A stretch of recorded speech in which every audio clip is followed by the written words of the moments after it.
Hi, welcome to Lab 9 demo. This is Aqib, and me and my teammates, Ravi and Kaelyn, will be demonstrating this lab. So I'll demonstrate part 1, or milestone 1 of the lab. So here's the code. We'll just go through the code and run the code. So these are the libraries: NumPy, random, OS, time, matplotlib, data class, etc. So we define two classes: maze environment and the Q-learning agent. So in maze environment, we initialize it with the m cross n grid. We define a random number generator, and we define the start as 0, 0, goal as the end, like n minus 1 and m minus 1. And we assign its value to. Rest of the grids are 0 if they are empty and 1 if they are a wall.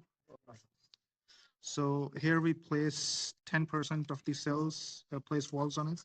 So we calculate the total number of cells, n into m, and number of walls, that is 10% of cells. And we run through the cells, and unless they are the start or the end, we append that cell into candidates and then shuffle it randomly, and they assign the first 10% of those cells, the candidates, as one, that is walls, and then we assign the state as the start. So this was the initialization of the environment. Then we have reset, basically reset so that the state becomes the start. Then this is basically index, basically flattening of the index. I into self.m plus j, simple flattening. Here, this is a Boolean function, the function that returns Boolean true or false in case it returns true if it is within the bounds of the maze. Here's the main function step, which takes the current state and the action and returns the new state, the reward, and the Boolean value true and false. False if we have not reached the goal yet, and true if we have reached the game goal. So we start with it, state as a tuple, so I and j is the current state. We define the action 0, 1, 2, and 3, up, right, down, and left. And in case action is neither of these values, it's invalid. So we raise value error. We assign those corresponding values, pretty easy to visualize, and put the current state as the new ni, nj as I plus di, j plus dj. And then we do a couple of checking for assigning the rewards. If it's not inbound, we just return the current state, give the penalty -1, and return false. If it's a wall, we give the penalty -10 and return the current state. And then if it's neither of those, then we assign the new state as ni, nj, and check if it is the n. If it's n, we assign the reward 100 and return true and new state. Or else, if it's a regular operation and it's not the goal and neither out of bounds nor the nor the wall, we just return the new state with a penalty of -1 reward and false. So this was the step function. So here it's No, I'm good. I'm gonna stay here. this class is the Q learning agent, basically the agent. We initialize it.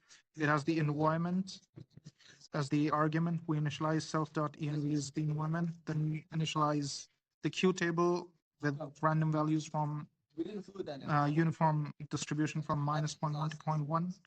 And with these dimensions, n, m, and 4, 4 is for the 4 states. Basically, the Q values, Q function. It's a function of states and action. We set the alpha, gamma, and epsilon accordingly. And we initialize the Q values with a random number generator with these uniform values. And for every episode, we have a method that calculates the epsilon. So if it's less than 500, we decrement it linearly. And else, beyond that, it's constant at 0.1. This definition of choosing the action. So this is according to the custom policy. If it's divisible by 5, we uh, we select this epsilon, basically increment the epsilon by 0.3, and we basically, if it's randomly less than epsilon, random numbers less than epsilon, we return that a random action from 0, 1, 2, or 3. If it is not, we return the maximum of this ij, so the Q table of the state, which has four values, one corresponding to each action. This is the update function, and basically have state, action, reward, next state. Ij is the state, and ing is the new state. And in case it is the end, so we don't assign any next best, else we simply select the maximum of the new state, and then put that target, which is simply the reward for that action, and the discounted by gamma, the next best state, q value, and the current is the current state, and update the Q table according to this standard Q learning update rule. So here we train. This was the Q learning agent class. Here we train, we create rewards per episode list. And then for every episode, we reset it. We set the reward as 0. We set the random moves equal to 3 if it's the episode is divisible by 5. And then in max steps, that is 1000, we run the loop. If it's random, we select it as random, else we choose the action. And then according to the action, we do the step method, which gives us reward and next state, and the status, whether we're done or not, and accordingly update it and get the total reward and the next state. So if done is true, we reach the goal, we break out and start again in this loop. And of course, we append the total reward. And here's just one, we print the progress for every 1000 episodes. Yeah, no, I'm Here's the evaluation. We set success equal to 0, steps list. And for every episode, we reset it, do the steps as 0, done as false. And as long as we don't reach it and steps are less than max steps, we just go through the next state using this maximum Q table's maximum value for a state, and accordingly update the next state and steps. And if we are reached, done, we increment success. And so this was the evaluate function. It returns the success rate and average steps. And here this is plotting the function. This convolve is basically getting a moving average of window size, and we simply plot it. Here we just implement this function. We set the environment, and we render this is rendering of this maze environment, and we assign an agent. We train it with the rewards, and here we evaluate and plot the rewards. So let's just run it once. So neural network playing first has X versus random playing first as X. Yeah, so we do, the neural network does much better playing first statistics against its range. So here's the maze layout, and these are the average rewards. Initially it's negative, and again slowly it starts converging, and here we can see the success rate here is 100%, and average steps, it takes 18 steps of this training reward. So this was all about part 1, and now my teammates will take over to demonstrate part 2 and part 3. Thank you. Hello, this is Kaelyn. I'm going to be going over part 1 of Lab 9. In this part, we build a Q-learning based reinforcement learning agent that learns to navigate a maze. There is a grid-based environment, an epsilon greedy Q-learning agent, and we have our training, evaluation, and then the curve.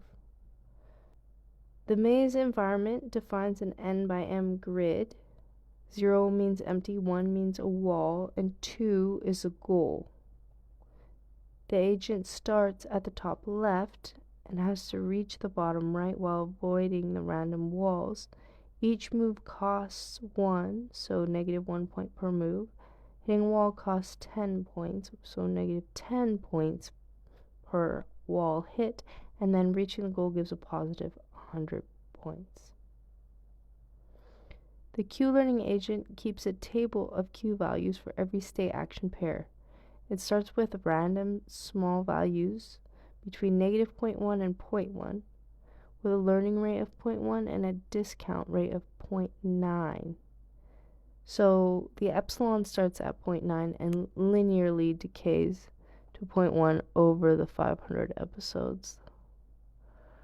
And every 5th episode, the agent performs 3 random actions, and that is to encourage exploration so we don't get stuck at local minimums or maximums to solve the maze.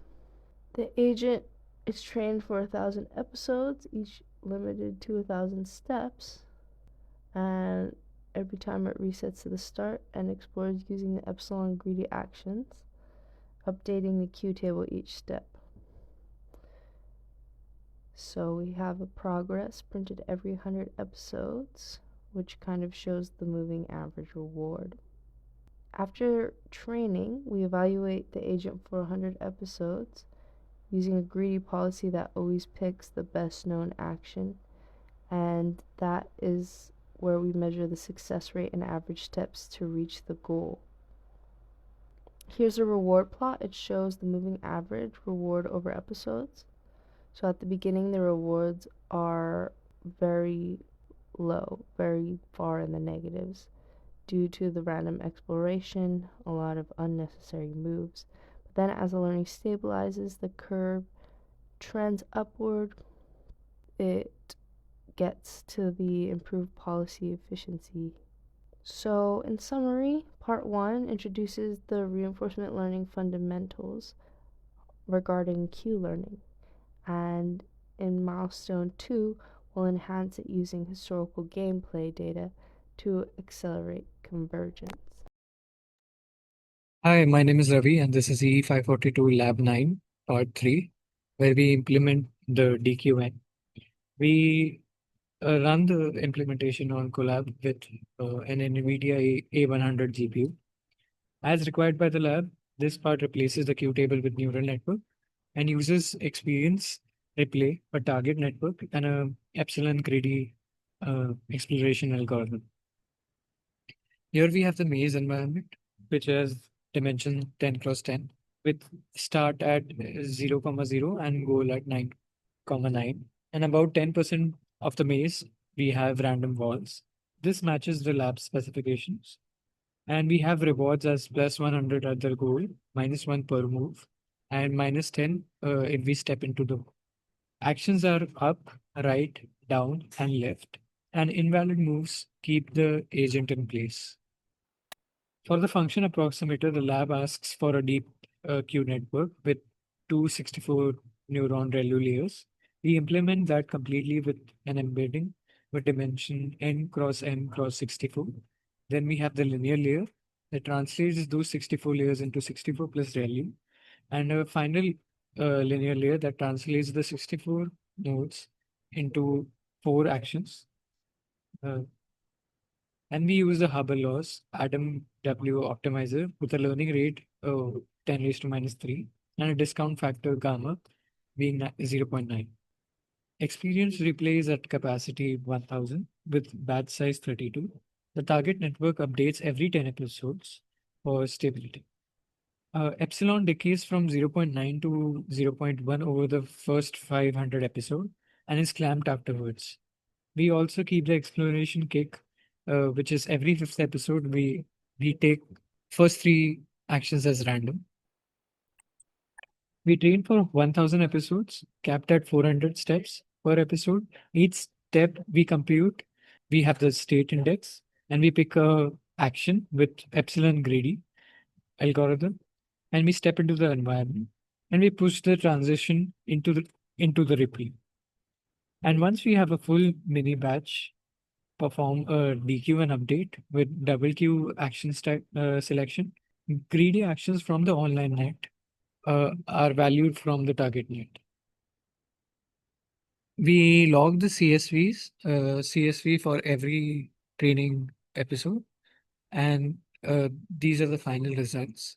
We can see that the model converges at around 400, 500 episodes, and it plateaus after that.